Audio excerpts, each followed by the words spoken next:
বন্ধুরা, তোমরা কেমন আছো? আশা করি তোমরা সবাই ভালো আছো, সুস্থ আছো। আমি সোমনাথ, তোমরা দেখছো আমার বার্ডস লাভার ইউটিউব চ্যানেল। দেখো, আজকে আমি 4খানা টিপস বলবো। শীতকাল পড়ে গেছে, স্টেপ বাই স্টেপ বলবো 4খানা টিপস।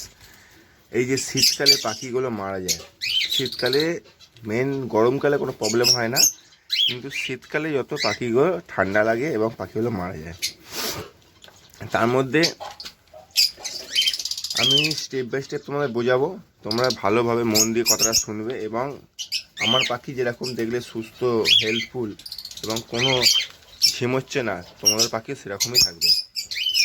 সকালবেলা ফার্স্ট আর 1 নম্বর টিপস হচ্ছে, সকালবেলা ফার্স্টে যখন পাখিকে জল দেবে, জলটা যেন কুসুম কুসুম গরম হয়, আঙুল দিয়ে ডুবিয়ে দেখে নেবে। আর যখন সকালবেলা জলটা দেবে না, তখন দেখে নেবে কুসুম কুসুম গরম আছে কিনা। সব কটা জল কুসুম, এখন সকাল 7টা বাজে, আমি সকাল 7টার সময় জল দিচ্ছি পাখিকে, সব কুসুম কুসুম গরম করেছি। বেশি গরমও দেবে না, ওদের ঠোঁটে ছ্যাঁকা লাগবে আর ওরা জল খেতেও পারবে না। কুসুম কুসুম গরম জল আছে কিনা সেটা দেখে নেবে। 1 নম্বর প্রবলেম, যেটা সকালবেলা ফার্স্ট আরে তোমাদের করতেই হবে, বাধ্যতামূলক এটা, ঠিক আছে? যাদের কলোনির ভেতর থাকে তাদের তো করতেই হয়, এটা নিয়ম। আর যারা খাঁচার ভেতর থাকে কিংবা ঘরের ভেতর থাকে তাদের অতটা অসুবিধা হয় না, কিন্তু যাদের কলোনির ভেতর থাকে তাদের তো কিন্তু এটা করতেই হবে।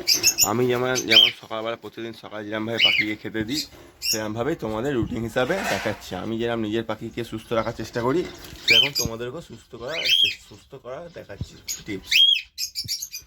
এবার কি করবে, সকালবেলা আমাদের সফট ফুড দিই না, এই সফট ফুডটা দেখতে পাচ্ছ, গম আর ভুট্টা আছে, ঠিক আছে? এই গম আর ভুট্টা রাত্রিবেলা আমরা ভিজিয়ে রাখি, রাতে একটু ফোটাই, কিন্তু সকালবেলা জলে পুরো ঠান্ডা হয়ে যায়। তো এইটাকে সকালবেলা তোমরা একটু কুসুম কুসুম গরম জল দিয়ে ধুয়ে নেবে, তাহলে কি এটা গরম গরম হয়ে যাবে, পাখিগুলো খেতে খুব ভালোবাসবে। এটাই মাথায় রাখবে। এই যে আমি আমার পাখিকে দিচ্ছি, দেখো সকালবেলা।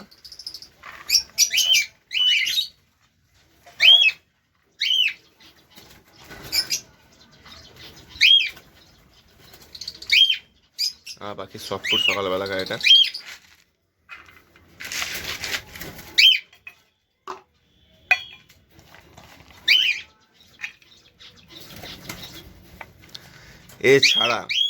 এছাড়া ফার্স্টে তোমাকে বলে দিলাম 1 নম্বর টিপ, জল কুসুম কুসুম গরম দেবে।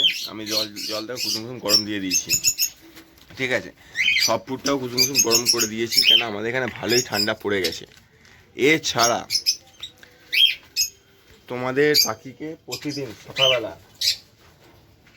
জলের সাথে তুলসী পাতা দেবে, অবশ্যই জলের সাথে তোমাদের তুলসী পাতা দিতেই হবে প্রতিদিন। না দিতে পারলেও সপ্তাহে 3 দিন তুলসী পাতা দেবে, ঠিক আছে? কারণ তুলসী পাতা পাখির শরীরে প্রচুর ঠান্ডা আটকায় এবং তুলসী পাতা পাখি প্রচুর খেতে ভালোবাসে। আমি দেখো প্রতিদিন আমার ঘরের চারদিকে তুলসী গাছ বসানো আছে, আমি সেখান থেকে তুলসী পাতা পেরে আমি সপ্তাহে 3 দিন করে ওদেরকে এভাবে দিয়ে দিই, ওরা খেয়ে নেয় নিজের মতো, ঠিক আছে? এছাড়া এই যে যদি এটা আমার কলোনি, ধরে নাও তোমার যদি 70 স্কোয়ার ফুটের ভেতরে কলোনি হয়, তাহলে তোমাকে কী করতে হবে, 70 স্কোয়ার ফুটের ভেতরে কলোনির ভেতর তোমাকে 200 পাওয়ারে একটা লাল বাল্ব জ্বালতে হবে। দেখে নাও, আমি জ্বেলে দিয়েছি, এখানে আমার লাগানো আছে 200 পাওয়ার, ঠিক আছে? এটা কিন্তু 200 পাওয়ারে লাল বাল্ব, কোনো এলইডি বাল্ব নয়, সাদা বাল্ব নয়, লাল বাল্ব জ্বালিয়ে দেবে 200 পাওয়ারে। কারণ হচ্ছে এই লাল বাল্বের আলো প্রচুর ঠান্ডা, প্রচুর গরম হবে এবং তারা এই লাঠিগুলো বাঁধা আছে, এই লাঠিগুলোর মধ্যে বসে নিজের গায়ে তাপমাত্রা সেঁকবে। কারণ পাখি ঠান্ডা লেগে গেলে বুঝতে পারবে কি, পা ফুলিয়ে বসে আছে, গা ফুলিয়ে বসে আছে, একটা ঠ্যাং তুলে বসে আছে, কিছু খাওয়া দাওয়া বন্ধ করে দিয়েছে, আস্তে আস্তে এই লাঠির ওপর দিয়ে হেঁটে হেঁটে যাবে গা ফুলিয়ে, তখন বুঝতে পারবে যে তোমার পাখিগুলো ঠান্ডা লেগে গেছে। এই লাল বাল্ব জ্বেলে দাও, কিন্তু তাদের পাখিগুলো ঠান্ডা লাগবে না। কিন্তু লাল বাল্ব জ্বালার একটা কারণ আছে, কোন টাইম থেকে কোন টাইম অবধি জ্বালবে। লাল বাল্ব লাগানোর একটা ভলিউম আছে, এর বাল্বের ভলিউম হচ্ছে সন্ধ্যে 8টা থেকে, এই সময় ঠান্ডাটা পড়ে, সন্ধ্যে 8টা থেকে রাত্রি 11টা অবধি জ্বেলে রাখবে। ওই সময় কলোনির ভেতরে তোমার পুরো গরম হয়ে যাবে। আর একটা ঠান্ডার টাইম পড়ে, সেটা হচ্ছে ভোর 3টে থেকে 5টা অবধি এই 2 টাইম তোমাদেরকে লাল বাল্ব জ্বালতেই হবে কলোনির ভেতর।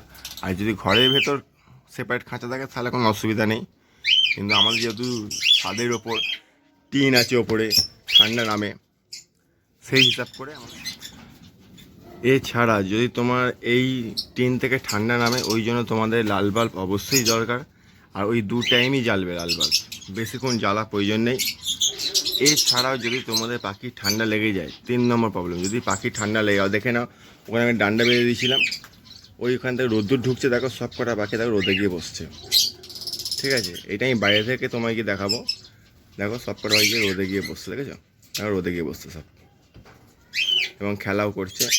যদি তার সত্ত্বেও তোমাদের পাখি ঠান্ডা লেগে গেল, তখন কি করবে? তাহলে তখন তোমরা এই ওষুধটা ব্যবহার করবে। এটা হচ্ছে মেরি কুইন, ঠিক আছে? 203 টাকা দাম আছে। 300 ml জলে, ধরো ওই রকম একটা বাটির জলে তোমরা 8 ফোঁটা কি 9 ফোঁটা দিয়ে দেবে। এই ওষুধটার উপর এখনো কোনো ওষুধ আবিষ্কার হয়নি। Java finch, zebra finch, golden finch, love bird, cockatiel, lutino side conure, yellow side conure, pineapple conure, green cheek, তুমি সব পাখিকে ব্যবহার করতে পারবে, এটা ফুল গ্যারেন্টি আছে। ঠিক আছে, এটা কথা মাথায় রাখবে। নাহলে 100 ml জলও 10 ফোঁটা ব্যবহার করতে পারবে। আর যদি জেব্রা ফিঞ্চ, জাবা এগুলো হয়, তাহলে 300 ml জলে ওদের জন্য 8 থেকে 10 ফোঁটা ব্যবহার করবে। চলো এবার আমি দেখাচ্ছি 4 নম্বর কারণটা কি। দেখে না, 4 নম্বর কারণ হচ্ছে আমার পাখির খাঁচার চারদিক দিয়ে কভারেজ। দেখতে পাচ্ছ তোমরা, দেখো ওখানে ডান্ডা বেঁধে দিয়েছিলাম, ওই ডান্ডার মধ্যে দেখো সব পাখিগুলো আসছে, বসছে, নিয়ে গা সেঁকছে। শুধু ওইটুকু জায়গাটা ফাঁকা রেখেছি, কারণ হচ্ছে আমার পূর্ব দিক দিয়ে সূর্য ওঠে, সূর্যের আলো সোজা কলোনির ভেতর প্রবেশ করবে এবং পাখি সুস্থ থাকবে, কারণ রোদ্দুরও প্রয়োজন আছে। আর এছাড়া দেখো কি দিয়ে ঘিরেছি, দেখো পুরো চাপা দিয়ে দিয়েছি। ঠিক আছে, এটা হচ্ছে কার্টুন, এই যে কার্টুন, এটা হচ্ছে কার্টুন। তোমার লেস, কুরকুরে প্যাকেট, বড় বড় পেটি যেগুলো হয় না, সেই পেটি দিয়ে পুরো একদম এই যে তার দিয়ে পুরো সব সিল করে দিয়েছি। কারণ উত্তরে হাওয়া বলেছিলাম, উত্তরে হাওয়া যাতে না প্রবেশ করে, তাহলে তোমাদের পাখি সুস্থ থাকবে। একদম কভারেজ করে দিয়েছি, দেখো পুরো খাঁচাটাকে পুরো কভারেজ।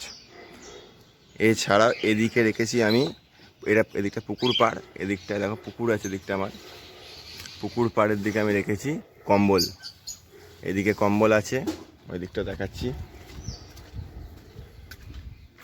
আর এখানটা শুধু ফাঁকা রেখেছি, দেখো সব খাচ্ছে।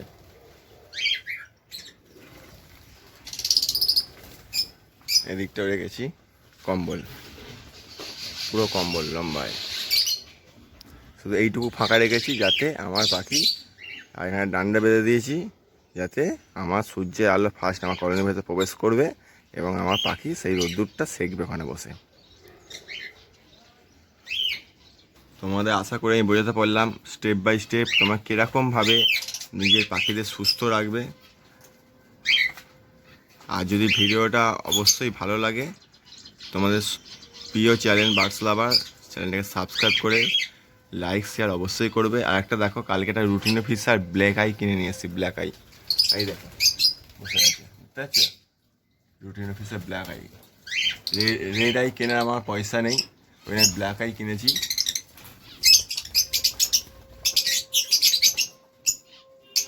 চলো গুড বাই, রাখলাম। আর দেখো সব রোদে গিয়ে বসে গেছে। আবার দেখা হচ্ছে নেক্সট ভিডিওয়ে, ততক্ষণের জন্য জয় হিন্দ, সবাই ভালো থাকো, সুস্থ থাকো। এই 4টে টিপস অবশ্যই ফলো করবে, তোমাদের পাখি সব সুস্থ থাকবে।